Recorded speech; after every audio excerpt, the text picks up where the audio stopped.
Elijah, being a teenage mom, di ba, napakalaki ng role mo dito sa rin. For me po, about maturity, siguro isa si Roxy sa pinaka may malaking change.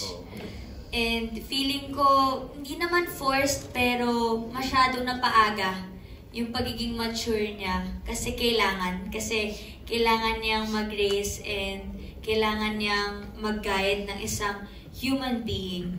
And I feel like, knowing Roxy na maagang naulila, I know na she will do anything para maka-raise ng isang bata na may experience ng batang yun, lahat ng hindi niya na-experience noong times na wala silang magulang ng ate niya.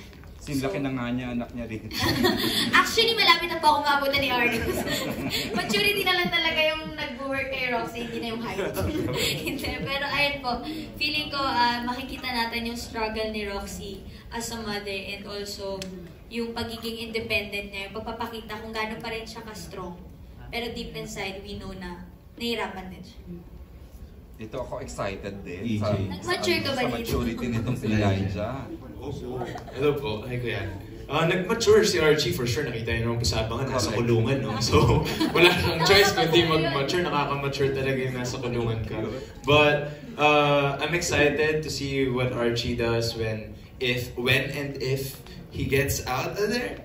But, dami na kasing nangyari kay Archie Aguero. Of course, namatay si Harry, yung dad nila. He was the only man of the house, whatever that means in a conventional Filipino household. So he had a lot of responsibilities. Kaya excited po ako malaman ninyo kung paano siya nag-end up sa kulungan with all those responsibilities in hand.